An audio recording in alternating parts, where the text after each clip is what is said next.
اعوذ باللہ من الشیطان اللعین الرجیم بسم اللہ الرحمن الرحیم رب اشرح لی صدری ویسر لی امری واحلل عقدۃ من لسانی یفقهوا قولی ان اللہ وملائکتہ یصلون علی النبی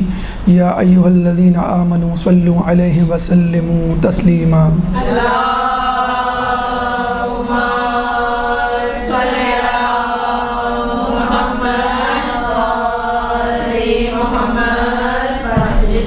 ماہ رجب کے حوالے سے تیسری اہم شخصیت جس کا تذکرہ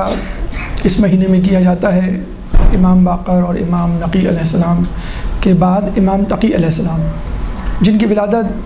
10 رجب کو منائی جاتی ہے۔ 195 ہجری میں ولادت ہوئی اور 220 ہجری میں ان کی شہادت۔ فقط 25 سال کم عمر ترین امام، یعنی سب سے کم زندگی پانے والے، لیکن اس کے باوجود بھی اپنے آپ کو امام ثابت کیا، اس کے باوجود اپنی ذمہ داریوں سے عہدہ برآ ہوئے، اور آپ اپنے والد کے ساتھ جوادین کہلاتے ہیں، جیسے عسکرین کہلاتے ہیں امام نقی علیہ السلام اور امام حسن عسکری سامرہ میں، سامرہ کے محلے عسکر میں جن کی رہائش تھی، اس حوالے سے تو جوادین کہلاتے ہیں امام موسیٰ کاظم علیہ السلام اور امام تقی علیہ السلام۔ تو امام تقی علیہ السلام کا نام تو خیر محمد تھا، لیکن لقب تقی تھا، لقی جواد تھا۔ برصغیر پاک و ہند میں تقی کے حوالے سے مشہور ہیں اور عراق میں جواد کے نام سے مشہور ہیں۔ تقی ان کو یوں کہا جاتا تھا کہ تقوی اور خوف الہی میں زندگی گزارتے، گناہوں سے بچتے۔ یوں تو ہمارا ہر امام ہی ایسا ہی تھا، لیکن کچھ خوبیاں کچھ اماموں میں زیادہ ظاہر ہوتی ہیں، جیسے زین العابدین علیہ السلام، کیونکہ عبادت گزار تھے بہت زیادہ۔ تو ایک تو تقی اس وجہ سے کہا جاتا ہے کہ وہ تقوی کے حامل تھے، خدا سے ڈرتے تھے، گناہوں سے دور رہتے تھے، اور تو جو شخص خدا سے ڈرے، گناہوں سے دور ہو، تو اللہ تعالیٰ اس کو پھر دنیا کے شر سے بھی محفوظ رکھتا ہے، عافیت میں رکھتا ہے، جیسے کہ ہم نے تذکرہ کیا امام نقی علیہ السلام کی سیرت کے حوالے سے کہ انسان کو عافیت جب ملتی ہے تو اس کو فراغت ملتی ہے، وہ زیادہ سے زیادہ وقت عبادت الہی میں گزار سکتا ہے، اطاعت الہی میں گزار سکتا ہے۔ بالکل اسی طرح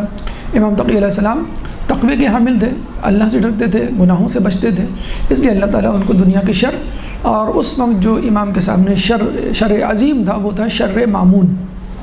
مامون بادشاہ، مامون عباسی کے بادشاہ کے شر سے محفوظ رہے۔ اور ایک دفعہ مامون کے بارے میں ملتا ہے کہ وہ آپ کے گھر گیا اور آپ کو قتل کیا، تلوار سے ٹکڑے کیے، لیکن پھر بھی دوسرے دن باعجاز خدا بندی وہ بچ گئے، تو اس لیے بھی آپ تقی جو ہے وہ مشہور ہوئے۔ تو یہ تو آپ کی جسے کہتے ہیں کہ وضاحت تھی آپ کے لقب کی۔ اس کے بعد تشبیہ، ان کو تشبیہ دی جاتی ہے موسیٰ علیہ السلام اور عیسیٰ علیہ السلام سے۔ 8ویں امام امام رضا علیہ السلام سے جب کسی نے پوچھا کہ آپ کے بعد امام کون ہوگا، کیونکہ ان کی عمر 47 سال 47 ایئرز ہو چکی تھی اور کوئی ان کا بیٹا نہیں تھا، تو امام نے کہا کہ عنقریب اللہ تعالیٰ مجھے ایک بیٹا دے گا کہ جو میرا امام ہوگا اور میری تمام میراث کا مالک ہوگا۔ تو لوگوں نے دیکھا کہ عنقریب اللہ تعالیٰ نے ان کو بیٹا دیا۔ اور یہ بھی ملتا ہے کہ جب وہ بہت ہی چھوٹے تھے، گہوارے میں تھے، تو کسی نے پوچھا کہ آپ کا امام آپ کے پیچھے کون ہوگا، تو یعنی 50 سال کے وہ ہو چکے تھے، تو انہوں نے کہا کہ یہ بچہ جو ابھی گہوارے میں، تو لوگ بڑے حیران ہوئے کہ یہ اتنا سا بچہ آپ کی غیر موجودگی میں، کیونکہ ان کو سامرہ منتقل کیا جا رہا تھا، تو انہوں نے کہا کہ یہی میرا بیٹا ہوگا، اور کیوں نہ ہو جب عیسیٰ اور موسیٰ جو ہے وہ گہوارے میں اور بچپنے میں نبوت کا کام انجام دے سکتے ہیں۔ بلکہ عیسیٰ نے تو آپ نے سنا ہوگا قرآن میں اللہ تعالیٰ فرماتا ہے کہ سورہ مریم آیت نمبر 31 میں کہ قال انی عبد اللہ وآتانی الکتاب وجعلنی نبیا، کہ بے شک میں اللہ کا بندہ ہوں، مجھ پر کتاب اتری اور اللہ تعالیٰ نے مجھے نبی بنایا۔ تو جب عیسیٰ علیہ السلام، موسیٰ علیہ السلام اور یحییٰ علیہ السلام کے بارے میں ملتا ہے کہ جب وہ گہوارے میں اور بچپن میں رسالت کا کام انجام دے سکتے ہیں، تو ایک امام تقی علیہ السلام 2.5-3 سال میں امامت کے سزاوار کیوں نہیں ہو سکتے؟ اور معجزہ ثابت کرتا ہے کہ آپ گہوارے ہی میں امامت کے حامل تھے کہ کہتے ہیں ایک شخص تھا محمد بن میمون، وہ امام رضا علیہ السلام کے ساتھ مکے میں موجود تھا، تو اس نے کہا کہ میں مدینہ جانا چاہتا ہوں اور آپ کے صاحبزادے سے ملنا چاہتا ہوں۔ اس وقت امام تقی علیہ السلام کی عمر مبارک جو ہے فقط 2.5 سال تھی اور وہ گہوارے میں جھولے میں تھے۔ تو امام رضا بڑے مسکرائے، یعنی ظاہر سی بات ہے 2.5 سال کے بچے سے کوئی یہ کہے کہ میں ملنا چاہتا ہوں آپ کے بیٹے 2.5 سال کے بچے سے، تو امام مسکرائے اور اجازت دی۔ تو اس نے کہا کہ آپ ایک خط لکھ دیں۔ تو امام نے خط لکھا، اس کو سربا مہر کیا، مہر لگائی اور وہ خط لے کے آپ کے گھر پہنچا۔ تو امام کا غلام تھا موفق، وہ آیا تو اس نے کہا کہ میں امام کی زیارت کرنا چاہتا ہوں، یعنی 2.5 سالہ امام محمد تقی علیہ السلام کی۔ تو امام کو وہ گود میں لے کر وہ غلام آتا ہے، تو امام جو ہے وہ خط پیش کرتے ہیں اس بچے کو۔ تو باجازِ خداوندی محمد تقی جو ہے اپنے غلام موفق سے کہتے ہیں کہ اس خط کی مہر توڑو۔ تو موفق جو ہے وہ مہر توڑتا ہے اور خط کھول کے آپ کے سامنے رکھ دیتا ہے۔ وہ باقاعدہ پڑھتے ہیں اور کہتے ہیں کہ اے شخص تمہاری آنکھوں کا کیا حال ہے؟ تو پتہ چلتا ہے کہ وہ بیچارہ نابینا ہو چکا تھا، آنکھیں زائل ہو چکی تھی بینائی۔ اس نے کہا کہ امام بس میری بینائی زائل ہو چکی ہے اور میں اسی واسطے سے آپ کے پاس آیا ہوں۔ تو امام نے جو ابھی اس وقت گہوارے میں تھے، جھولے میں تھے، اپنا ہاتھ اس شخص کی آنکھوں پر پھیرا تو اس کی بینائی جو ہے وہ واپس آ گئی۔ تو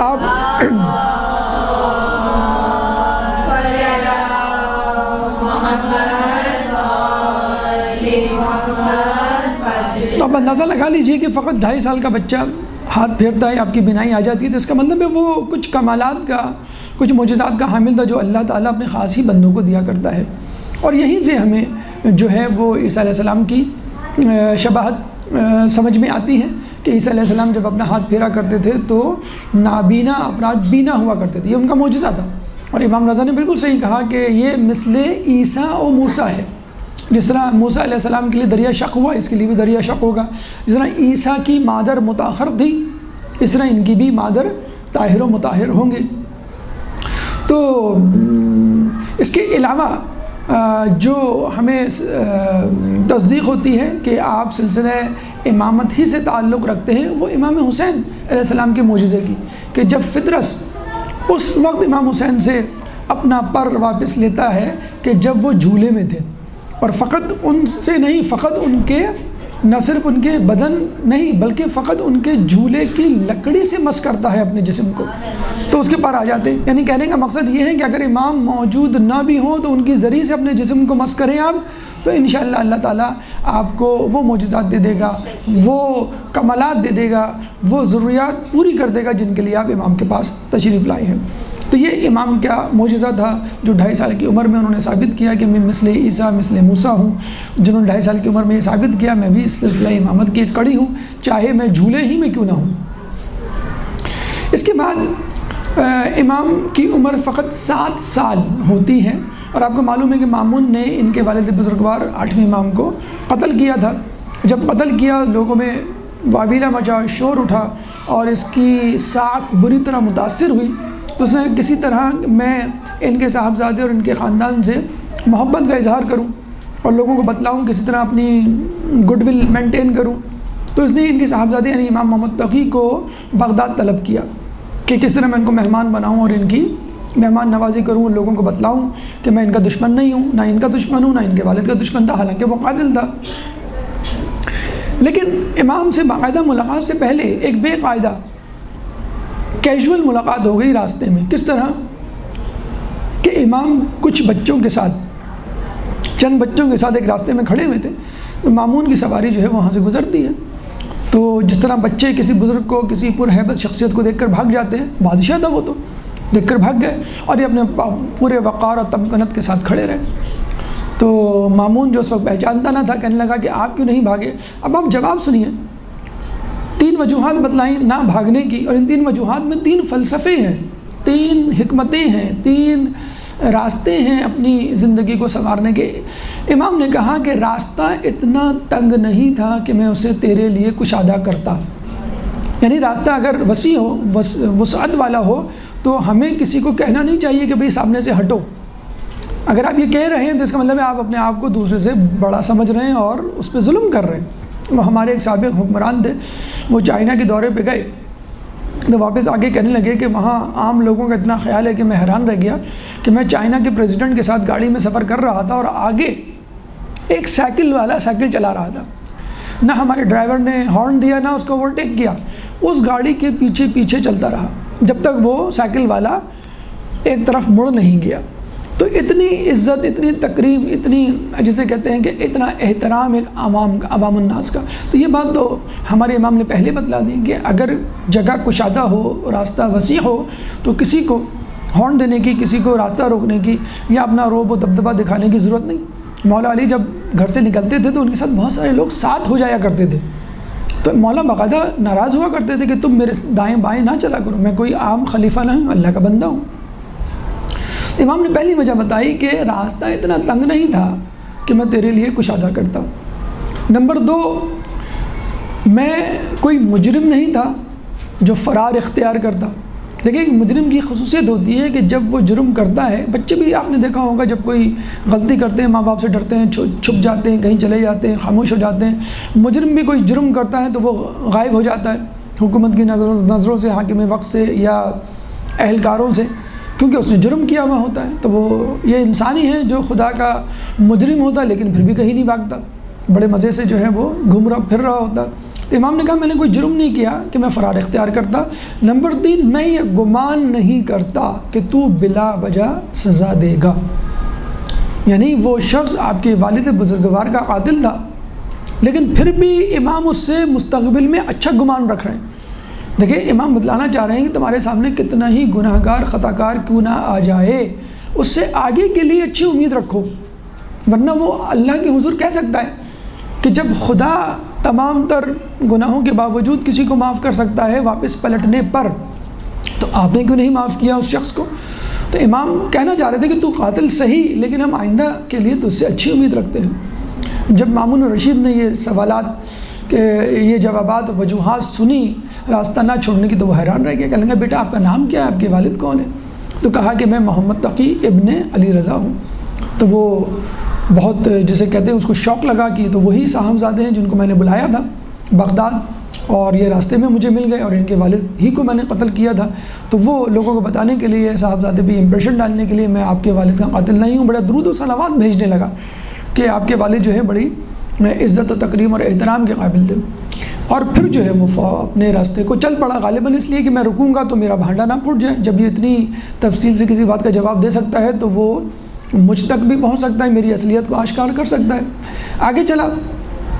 تو کہتے ہیں کہ اس کو ایک تیتر نظر آیا، اس نے اپنا عقاب چھوڑا، تو عقاب تیتر کو تو نہیں لایا بلکہ اپنی چونچ میں ایک زندہ مچھلی جو قریب المرگ تھی، ابھی مری نہیں تھی، مامون نے فوراً اس کو اپنی مٹھی میں لیا اور واپس آ گیا۔ اچھا بادشاہ لوگ جو سواری لیتے ہیں شکار کے لیے تو وہ عموماً 2-4 دن، ہفتے 2 ہفتے کی ہوتی ہے، لیکن غالباً یہی لگتا ہے کہ مامون بیچارہ پریشان تھا، مضطرب تھا کہ وہ صاحبزادے آ گئے ہیں جن کو میں نے اپنے محل کے لیے دعوت دی ہے اور مجھے جو ہے فوراً ان کا استقبال کرنا ہے، ان کو محل میں بلانا ہے اور ان کو عزت و احترام دینا ہے تاکہ میں لوگوں کو بتا سکوں کہ میں بہت اچھے تعلقات رکھتا ہوں، بہت اچھے خیالات رکھتا ہوں اہل بیت کے خاندان کے حوالے سے۔ چنانچہ اس کا غالباً دل نہیں لگا شکار میں، بس وہ ایک ہی شکار پہ، ادھورے شکار پہ اکتفا کر کے واپس ہوتا ہے اور پھر ڈھونڈتا ہے اسی راہ کو اور اسی بچے کو جن سے وہ مل چکا تھا، جس سے تو بچے کے سامنے آ کے کہتا ہے کہ بتاؤ میری مٹھی میں کیا ہے۔ اب امام کا جواب سنیے، امام کہہ سکتے تھے کہ مچھلی ہے، امام نے کہا کہ اللہ نے بہت سے دریا پیدا کیے، اس دریا میں مچھلیاں پیدا کی اور پھر یہ مچھلیاں بادلوں کی صورت میں فضا میں معلق ہوئیں اور پھر بادشاہوں نے اپنے عقاب چھوڑے اور عقاب جو ہے مچھلی کو اپنی چونچ میں دبا کر بادشاہ کے پاس لائے۔ بادشاہ نے اس مچھلی کو اپنی ہتھیلی میں مٹھی میں بند کر کے ہم اہل بیت رسالت کے افراد سے امتحان لینا چاہا۔ یعنی اچھا علماء عالم یہاں پہ بحث کرتے ہیں، امام بتا سکتے تھے کہ بھئی اس میں مچھلی ہے، دیٹس اٹ انف، بھئی آپ زیادہ ٹائم نہ لیں، تو اگر امام بتا دیتے ہیں جواب تو صحیح ہو جاتا، وسعت علم کا کیسے اندازہ ہوتا کہ یہ عالم شخص ہے اور اس کا علم وہبی ہے۔ وہ کہتے ہیں کہ مقدس اردبیلی نے ایک دفعہ خواب میں موسیٰ علیہ السلام خود رسول اللہ کی زیارت کی، تو موسیٰ علیہ السلام نے کہا یہ کون ہے؟ تو رسول اللہ نے کہا یہ مقدس اردبیلی ہے۔ تو اچھا، موسیٰ علیہ السلام نے کہا کہ میں نے تو سنا ہے کہ آپ کے جو ہے علماء، آپ کی امت کے علماء مثل انبیاء بنی اسرائیل ہیں، کہ تم خود بات کر لو۔ تو موسیٰ علیہ السلام نے کہا کہ آپ کا نام کیا ہے؟ تو مقدس ارطبیل نے کہا کہ میرا نام محمد بن فلاں بن فلاں مقدس اردبیلی، میں اردبیل کا رہنے والا ہوں، میرا کام یہ ہے، میں عالم ہوں، اور یہ فلاں فلاں بہت تفصیلی تعارف اپنی مشغولیات کے ساتھ کروایا۔ تو موسیٰ علیہ السلام نے کہا آپ فقط مقدس اردبیلی کہہ دیتے یا احمد کہہ دیتے، میں پہچان جاتا، اتنا طویل خطاب کرنے کی کیا ضرورت تھی، اتنا طویل جواب دینے کی کیا ضرورت تھی؟ تو آپ نے مقدس اردبیلی نے کہا موسیٰ آپ جب کوہ طور پہ گئے تھے اور اللہ تعالیٰ نے پوچھا تھا یہ موسیٰ تمہارے سیدھے ہاتھ میں کیا ہے، تو آپ بھی کہہ دیتے کہ عصا ہے، لکڑی ہے۔ آپ نے کیا کہا تھا؟ آپ نے کہا تھا یہ عصا ہے جس پہ میں تکیہ کر کے سوتا ہوں، جس کو درخت پہ مارتا ہوں تو جھاڑی سے پتے جھاڑتا ہوں اور اپنے مویشیوں کو کھلاتا ہوں، اور بہت سارے کام میں اس سے کرتا ہوں۔ تو موسیٰ علیہ السلام زیر لب مسکرائے اور رسول کی طرف دیکھ کر کہا آپ نے بالکل صحیح کہا کہ آپ کی امت کے علماء بنی اسرائیل کے پیغمبروں کی طرح ہیں، یعنی جس طرح میں نے تفصیلی جواب دیا انہوں نے بھی تفصیلی جواب دیا۔ تو تفصیلی جواب وسعت علم کو ظاہر کرتا ہے۔ جب مامون نے دیکھا کہ واقعی یہ امام رضا کے بیٹے ہیں اور واقعی اسی امامت کے حامل ہیں، اسی جسے کہتے ہیں آداب کے اور انہی فضائل کے جو ان کے والد بزرگوار رکھا کرتے تھے، تو وہ بہت خوش ہوا، گلے لگایا اور کہا کہ آپ کو میں اپنے گھر لے جانا چاہتا ہوں۔ وہ گھر لے کے گئے اور وہاں جاتے ہی یہ اعلان کر دیا کہ میں اپنی بیٹی کی شادی اس بچے سے کرنا چاہتا ہوں۔ اب لوگ پریشان ہو گئے، ان کو شادی میں غالباً اعتراض نہیں تھا، ان کو اعتراض اس پہ تھا کہ شادی کرنے کی صورت میں خلافت شفٹ ہو سکتی ہے اولاد علی میں۔ چنانچہ سب مامون پہ ٹوٹ پڑے کہ بھئی آپ یہ کیا کر رہے ہیں، خلافت کی لباس خلافت آپ پر بالکل موضوع ہے اور آپ کی اولاد پر، آپ اولاد علی میں اس کو منتقل کرنا چاہتے ہیں جن سے ہماری عداوات ہے، بغض و عناد ہے۔ تو مامون نے عجیب جواب دیا، کہنے لگا کہ بغض و عناد اس لیے کہ ہم نے خلافت علی کو غصب کیا ہمارے بڑوں نے، اور اسی وجہ سے ہمارے درمیان دشمنی ہوئی، تو اس میں کوئی قباحت نہیں، یہ زیادہ سزاوار ہے میرے بعد خلیفہ بننے کے۔ تو لوگوں نے کہا کم از کم آپ اتنا تو کیجئے کہ یہ بچہ جوان ہو جائے، بڑا ہو جائے، تھوڑا سا علم حاصل کر لے، تھوڑا سا ہوشیار دانا چالاک ہو جائے، زیرکی آ جائے اس میں، اور پھر اس کو بنا لیے گا داماد، پھر خلافت دے دیے گا، تاکہ وہ چاہ رہے تھے کہ بات مؤخر ہو جائے، نکاح یا شادی مؤخر ہو جائے اور یہ ان سے اس لڑکے سے ہماری جان چھوڑ جائے۔ تو مامون نے کہا کہ بھائی اگر تم اس بات میں مصر ہو کہ یہ بچہ اس قابل نہیں اور دانائی میں اور زیرکی میں اور علم میں تمہارا مقابلہ نہیں کر سکتا، تو ٹھیک ہے تم اس کا امتحان لے لو۔ اب یحییٰ بن اقسم کو بلایا گیا جو سب سے بڑا ان کا عالم دین تھا۔ ابھی آمنے سامنے بیٹھے تو انہوں نے کہا کہ بھائی یہ جو احرام میں شکار کیا جاتا ہے اس کا کیا کفارہ ہے؟ تو امام نے اس کی بہت طویل شقی بتانا شروع کی کہ جو ہے وہ حل میں تھا یا حرم میں تھا، بچہ تھا کرنے والا شکار، یا بوڑھا تھا پہلی مرتبہ کیا تھا یا بار بار کر چکا ہے دوسری تیسری مرتبہ تھا، پشیمان تھا یا مصر تھا، جسے کہتے ہیں کہ پرندے کا کیا یا جانور کا کیا، تو وہ تو پریشان ہو کے اتنی زیادہ شقیں۔ تو بادشاہ نے کہا میں نہیں کہتا تھا کہ یہ تم سے زیادہ علم رکھتا ہے، تو خود پھر کہا کہ امام متقی کو آپ خطبہ نکاح پڑھائیے اور اپنا نکاح میری بیٹی ام الفضل سے کیجیے۔ خطبہ پڑھایا گیا، نکاح کیا گیا، مبارکباد دی گئی، پھر کہا گیا کہ امام سے اب آپ ان سوالات کے جوابات دیں، ان شقوں کے جو آپ نے نکالی ہیں۔ امام نے مزید تفصیل کے ساتھ ان تمام شقوں کے جوابات دیے۔ پھر کہا کہ اگر آپ چاہیں تو یحییٰ بن ابن اقسم سے سوالات کر سکتے ہیں۔ تو انہوں نے پھر سوال کیا، اس میں بھی کئی شقیں تھیں، وہ کون سی عورت ہے جس کو کسی نے دیکھا تو اس پہ حرام تھی، پھر بعد میں حلال ہو گئی، پھر دوبارہ حلال، پھر حرام، پھر حلال، تو وہ پھر پریشان کہ اتنی زیادہ شقیں، اس کا جواب میں کیسے دوں؟ پھر امام نے مزید تفصیل بتائی۔ بہرحال تمام درباری وزراء اور خواص جو ہے وہ خاموش ہو گئے اور مامون کو اس کی اس حرکت سے باز رکھنے میں کامیاب نہ ہو سکے۔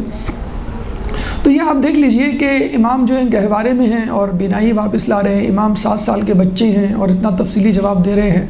اور اس قسم کا مناظرہ کر رہے ہیں اس زمانے کے بڑے بڑے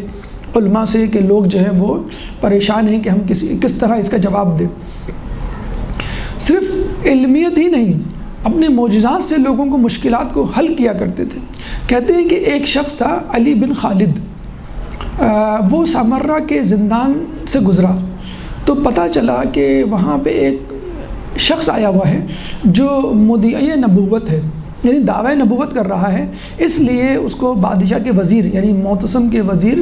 محمد بن عبد الملک زیات نے قید کر دیا ہے۔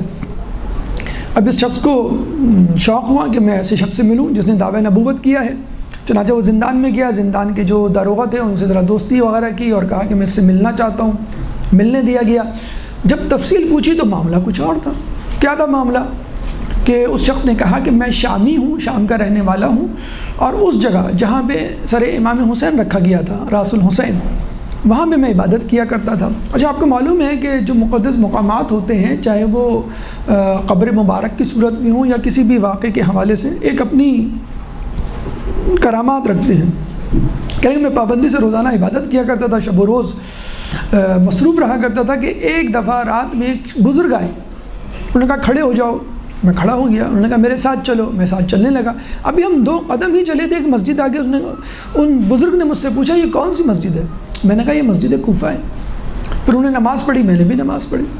پھر مجھے لے کے چلے، 2 قدم ہی چلے تھے کہ ایک اور مسجد آ گئی، انہوں نے پوچھا یہ کون سی مسجد ہے؟ میں نے کہا یہ مسجد نبوی ہے۔ انہوں نے نماز پڑھی، میں نے بھی نماز پڑھی۔ پھر کھڑے ہوئے، 2 قدم ہی چلے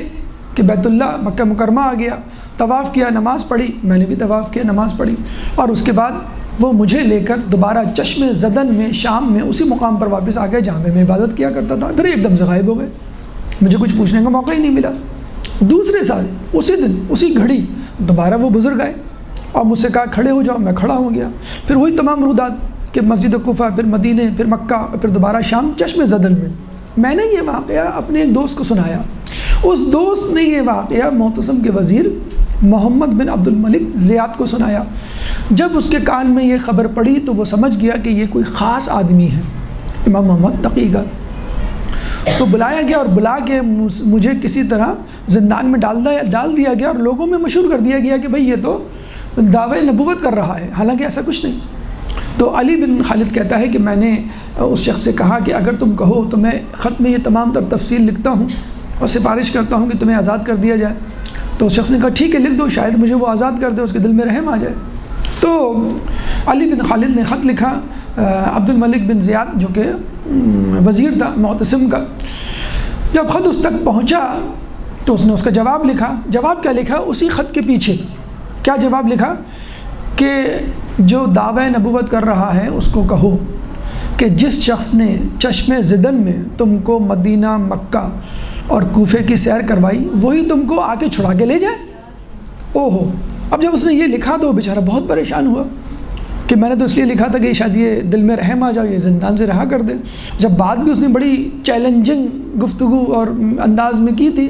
اب یہ وہ خط لے کے جاتا ہے اسی شخص کے پاس زندان میں کہ اس کو بتلائے کہ بھئی یہ ہوا ہے لیکن تم ہمت رکھو، تسلی میں دوں گا، تشفی دوں گا، انشاءاللہ اللہ تعالیٰ اس کے ساتھ خیر کرے گا۔ تو کہتے ہیں کہ جب وہ شخص گیا وہاں پر دوسرے دن تو پتہ چلا کہ ایک عجیب بھگدڑ مچی ہوئی ہے، بادشاہ کے سپاہی زندان کے داروغہ کبھی ادھر گھوم رہے ہیں، کبھی ادھر دائیں بائیں، پورے زندان میں ایک ہلچل مچی ہوئی ہے۔ تو اس سے پوچھا کیا معاملہ ہے؟ تو لوگوں نے بتایا جو دعوی نبوت کرنے والا شخص تھا وہ فرار ہو گیا۔ تو فوراً علی بن خالد کے ذہن میں آیا کہ اس کو ضرور بالضرور اس کے امام محمد تقی نکال کر لے گئے۔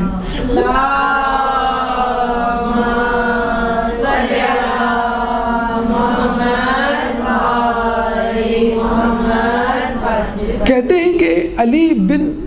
خالد زیدیہ فرقے سے تعلق رکھتا تھا، اور جب نے امام محمد تقی کی کرامت دیکھی تو وہ فوراً مذہب امامیہ میں شامل ہو گیا۔ تو ہمارے امام جو ہے بچپن میں بینائی واپس کر سکتے ہیں، ہمارے امام جو ہے وہ اعجاز خداوندی طی العرض کر کے لوگوں کو اسیری سے جو ہے وہ نجات دلا سکتے ہیں۔ اس کے بعد امام کے بہت سارے واقعات ہیں۔ مثلا ایک واقعہ ہمیں ملتا ہے حرز جواد کے حوالے سے۔ ایک دفعہ اچھا آپ یہ دیکھیے اس واقعے میں جو ابھی آنے والا ہے کہ اکثر لوگ اہل بیت اور ائمہ کے حوالے سے یہ سوال اٹھاتے ہیں کہ بھئی آپ کہتے ہیں کہ فلاں بادشاہ، فلاں بزرگ، فلاں خلیفہ، فلاں حکمران امام کے دشمن تھے، ارے انہوں نے تو آپ کے اماموں نے تو ان کے ساتھ اتنا اچھا سلوک کیا، وہ کیسے دشمن ہو سکتے ہیں؟ تو ہم یہی کہیں گے کہ ہمارے امام اہل بیت اخلاق کے اس درجے پہ تھے کہ ان کے نزدیک دشمن اور دوست برابر تھے، یعنی اگر دشمن بھی کچھ کمک کچھ مدد مانگنے آئے تو وہ دے دیتے تھے۔ حسین بن نمیر شہزادہ علی اکبر کا قاتل، مروان بن حکم خود امام حسین کو قتل کا اشارہ دینے والا سب سے پہلا شخص، یہ دونوں افراد واقع ہرہ میں امام حسین کے پاس آتے ہیں، امام زین العابدین علیہ السلام کے پاس آتے ہیں اور کمک طلب کرتے ہیں، اناج طلب کرتے ہیں، پناہ طلب کرتے ہیں، اور امام ان کو پناہ دیتے ہیں، اناج دیتے ہیں بغیر کسی قیمت کے، درم و دینار کے۔ تو حسین بن نمیر کہتا ہے کہ آپ نے مجھے پہچانا نہیں، مروان بن حکم کہتے ہیں کہ آپ نے مجھے پہچانا نہیں۔ تو امام نے کہا ہم کیوں نہیں پہچانا، تم مروان ہو، تم حسین بن نمیر ہو۔ تو یہی لوگ کہتے ہیں امام آپ واقعی حکومت کے قابل ہیں، خلافت کے حقدار ہیں، اگر آپ کہیں تو ہم حکومت کے خلاف خروج کریں اور آپ کو یہ خلافت دلوائیں۔ تو امام نے اس کا انکار کر دیا۔ حالانکہ یہی مروان بعد میں یزید کے بعد حاکم بنتا ہے، پھر اس کے بیٹے حاکم بنتے ہیں، لیکن کسی نے بھی امام کو منصب تو بہت دور کی بات، ظلم سے چھڑوانے کے لیے بھی کوئی کوشش نہیں کی، بلکہ الٹا ظلم ہی کیا۔ تو اب آپ دیکھیے امام کے والد کا قاتل مامون، امام کو پریشان کرنے والا مامون، اقدام قتل کرنے والا مامون، لیکن اس کا رویہ کیا ہے امام کا؟ کہتے ہیں کہ مامون کی بیٹی، جیسے ابھی آپ نے سنا ام الفضل، اس کا رشتہ کر دیا تھا، تو ام الفضل خود یہ واقعہ سناتی ہیں، اور یہ روایت ہے حکیمہ خاتون جو امام محمد تقی علیہ السلام کی صاحبزادی تھی۔ تو حکیمہ خاتون کہتی ہیں کہ میں ایک دفعہ ام الفضل کے ساتھ بیٹھی ہوئی تھی، اور ام الفضل امام کی فضیلت اور امام کی کرامات کے واقعہ سنا رہی تھی۔ تو کہنے لگی کہ ایک دفعہ ایک لڑکی میرے گھر آئی اور کہنے لگی کہ میں عمار یاسر کے خاندان سے ہوں، یعنی سمانہ مغربیہ، جو صوم الدہر تھی، پورے سال روزے رکھا کرتی تھی، اور اللہ تعالیٰ تقوی کو دیکھتا ہے، حسب نسب کو نہیں دیکھتا۔ جب بھی ایک مغرب کی خاتون کو امام کی زوجہ بنایا، اور پھر امام کی والدہ بھی بنایا، امام نقی علیہ السلام کی۔ تو ام الفضل ویسے ہی پریشان تھی کہ میں اپنے بابا کے، والد کے، مامون کے محل کو، عشرت و عیش کو چھوڑ کے مدینے میں ایک چھوٹے سے گھر میں آ گئی۔ اور پھر جو ہے جب اس نے دیکھا کہ میری سوکن، یعنی میری جو ہے وہ مد مقابل موجود، وہ آئی میرے سامنے اور کہا کہ میں آپ کے شوہر کی زوجہ ہوں، ہمارے یاسر کے خاندان سے ہوں۔ تو ام الفضل کہتی مجھے غصہ تو بہت آیا، لیکن اپنے غصے کو کنٹرول کیا، میں نے اس کو تحفے تحائف دیے، رخصت کیا، فوراً ہی اپنے باپ کے پاس چل پڑی، اپنے باپ مامون کو آ کے،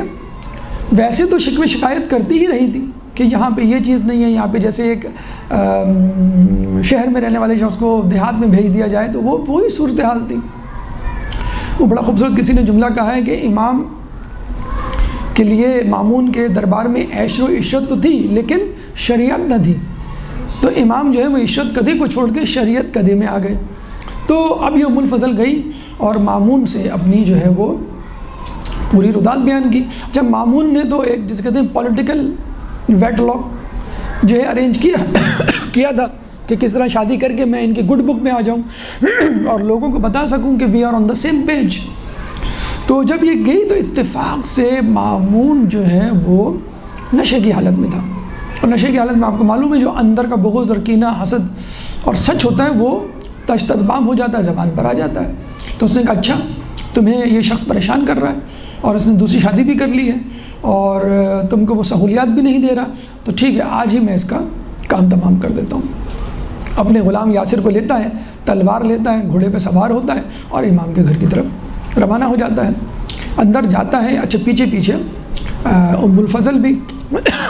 وہ پریشان کہ یہ کیا کرنے جا رہے ہیں، میں نے شکایت کی تھی، اس کا مطلب یہ تو نہیں کہ اتنا بڑا اقدام کرے۔ اب وہ روک بھی نہیں پا رہی، غلام کے ساتھ اندر داخل ہوتا ہے، امام کو دیکھتا ہے، امام پر ٹوٹ پڑتا ہے، حملہ کرتا ہے اور اپنی تلوار سے امام کے خدا نخواستہ ٹکڑے کر دیتا ہے۔ اب پھر واپس آتا ہے، اب یہ چیختی چلاتی رہ جاتی ہے، اپنے منہ پہ تماچے مارتی ہے، گھر واپس آتی ہے، رات بھر اس کو نیند نہیں آتی، صبح اٹھتی ہے، چاشت کے وقت، دن کے وقت اپنے باپ سے کہتی ہے کہ آپ نے کیا کام کر دیا، میں نے تو فقط شکایت کی تھی، آپ نے اتنا بڑا اقدام کر دیا۔ اب مامون جو ہے وہ ہوش میں جب آتا ہے، نشہ جب دور ہوتا ہے تو کہتا ہے اچھا میں نے کیا کیا، کہنے لگا آپ نے امام کو قتل کر دیا، ٹکڑے کر دیا، اور اس غلام کے ساتھ آپ گئے تھے۔ غلام کو بلاتا ہے، کہ میں نے ایسا کیا، تو غلام کہتا ہے مجھے یہ تو یاد ہے کہ سواری پہ بیٹھے تھے، مجھے یہ بھی یاد ہے، تلوار آپ کے ساتھ تھی، مجھے یہ بھی یاد ہے، ہم دونوں ان کے گھر میں داخل ہوئے، اس کے بعد مجھے یاد نہیں۔ یعنی وہ بھی اپنی گلو خلاصی کرنا چاہ رہا تھا، اگر میں نے کہہ دیا کہ ہاں آپ نے قتل کیا تو مامون کہے گا اچھا تم اس کے گواہ ہو، تو میں تمہیں پہلے قتل کر دوں، جو گواہ ہوگا وہی نہیں رہے گا تو قتل ثابت نہیں ہوگا۔ تو اس نے کہا کہ میری بیٹی کیا کہہ رہی ہے کہ میں نے ایسا کیا ہے، جاؤ ابھی فوراً امام کے گھر جا کے خبر لو کہ ایسا ہوا تو نہیں ہے۔ اب یہ یاسر جاتا ہے امام کے گھر، تو پتہ چلا ہے امام بڑے جسے کہتے ہیں کہ راحت میں بیٹھے ہوئے اور نماز کے لیے وضو اور مسواک کر رہے ہیں۔ وہ بڑا حیران ہوتا ہے، امام کو دیکھ کے کہتا ہے مزید تصدیق چاہتا ہے۔ امام کہتا ہے کہ آپ اپنا پیراہن مجھ کو دے دیں، یعنی لباس، میں چاہتا ہوں اس کو پہن کے نماز پڑھوں، تبرک کے طور پہ میں اس کو اپنے ساتھ رکھنا چاہتا ہوں۔ امام اپنا پیراہن اتار کے دیتے ہیں تو وہ دیکھتا ہے آپ کا بدن ہاتھی کے دانت کی طرح سفید چمک رہا ہوتا ہے، اور اس پہ زخم اور جسے کہتے ہیں کہ کسی بھی چوٹ کی کوئی نشان نہیں۔ اب یہ واپس آتا ہے، مامون کو کہتا ہے کہ بھائی بہت بڑی خوشخبری آپ کے لیے، ان کے جسم پہ تو کسی زخم کا نشان نہیں ہے، کوئی چوٹ نہیں ہے، اور یہ ان کا پیرہن آپ کے لیے لایا ہوں۔ تو وہ بڑا خوش ہوتا ہے کہ بھائی چلو، بہت بڑی مصیبت تھی جو میرے ہاتھ سے چھٹ گئی، میرے گلے سے اتر گئی۔ تو ایسا کرو، جاؤ امام کو دوبارہ امام کے گھر جاؤ اور ان کو ہو کہ میں آپ سے بات کرنا چاہتا ہوں اور آپ کی دعوت ہے۔ اب یہ جاتا ہے تو امام سے گفت و شنید کرتا ہے اور امام کو کہتا ہے کہ خدا را آپ وہ تمام باتوں کا تذکرہ مت کیجیے گا جو آپ کے ساتھ ہوئی، یعنی اب اس کو بھی پتہ تھا، اور اس وقت جو ہے میرا بادشاہ جو ہے مامون جو ہے وہ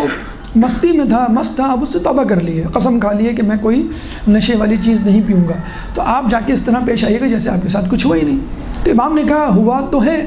یعنی جو کچھ معاملہ میرے درمیان ہوا ہے، لیکن مجھے اللہ نے بچا لیا ہے، اور ایک ایسی چیز ہے میرے پاس جو معنی ہوئی میرے اور ارادہ مامون کے، یعنی جو وہ قتل کرنا چاہتا میں قتل نہیں ہوا۔ اب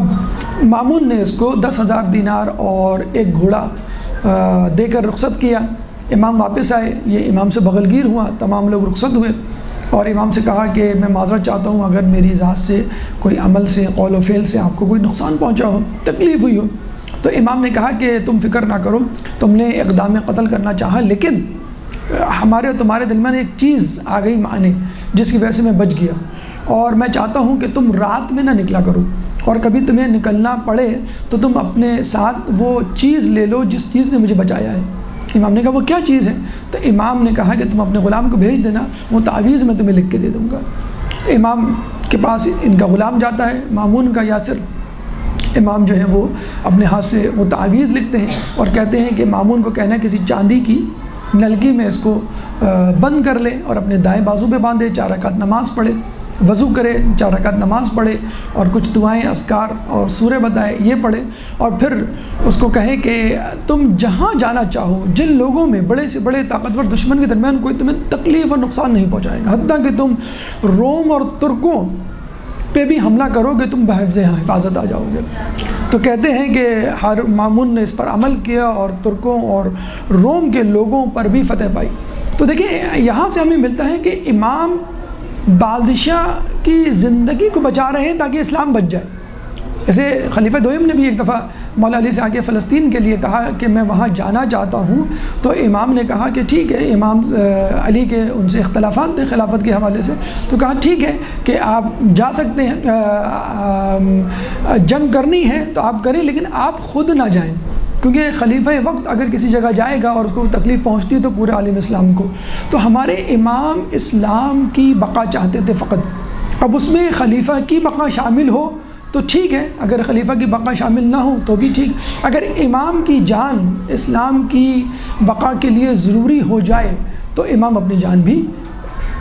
جسے کہتے ہیں کہ پیش کر دیا کرتے تھے۔ تو یہ ہمارے ائمہ کا رویہ تھا، بچپن سے لے کے جوانی، جوانی سے لے کے شہادت تک اپنے چاہنے والوں کو اور اپنے غیر، حتیٰ کہ اپنے دشمنوں کو بھی جسے کہتے ہیں کہ امداد پہنچانے سے دریغ نہیں کیا کرتے تھے۔ آخر میں ایک اور واقعہ جو امام کی شہادت پر جا کر متنج ہوتا ہے، ایک درود پڑھ دیں محمد والے۔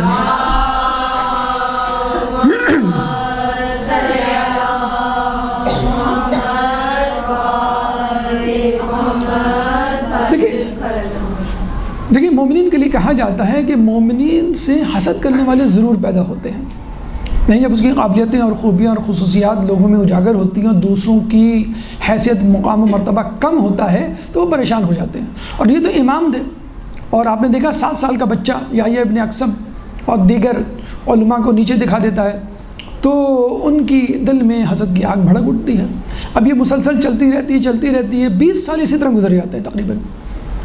تو وہ پریشان ہو جاتے ہیں کہ اب تو ہماری کوئی حیثیت ہی نہیں رہی، ہم جو بھی حکم دیں، ہم جو بھی فتویٰ صادر کریں، ہم جو بھی مشورہ دیں، مامون یا بادشاہ جو ہے معتصم وہ بلا لیتا ہے امام کو اور ان سے مشورہ لے کے ان پہ عمل کرتا ہے۔ تو اسی طرح کا ایک واقعہ پیش آیا جس کے بعد یحییٰ ابن اقسم، ابن ابی داود اور دیگر وزراء کا صبر کا پیمانہ لبریز ہو گیا کہ بس اب ہم امام کو برداشت نہیں کر سکتے۔ وہ کیا تھا واقعہ کہ ایک دفعہ ایک شخص آیا جس نے چوری کی تھی اور اس کو سزا دینی تھی، اور چوری کی سزا جو ہے وہ ہاتھ کاٹنا ہوتی ہے۔ تو مامون بادشاہ وقت نے پوچھا کہ بھئی ان کو کیا سزا دی جائے؟ تو کہا گیا کہ بھئی ان کا ہاتھ کاٹا جائے۔ بھئی کہاں سے کاٹا جائے؟ تو ابن ابی داؤد نے کہا جو وزیر تھا کہ اس کا ہاتھ جو ہے وہ ہتھیلی سے کاٹا جائے، کیونکہ سورہ مائدہ آیت نمبر 6 میں اللہ تعالیٰ فرماتا ہے فَامْسَحُوا بِأَيْدِيكُمْ بِوَجُوهِكُمْ وَأَيْدِيكُمْ، کہ مسح کرو چہرے کا اور ہاتھوں کا، اور مسح جو ہے ہم ہاتھ کی کلائی سے شروع کرتے ہیں مسح، تو چنانچہ ہاتھ کا اطلاق ہتھیلی تک ہوتا ہے، یعنی کلائی تک ہوتا ہے، تو کلائی سے کاٹے جائیں۔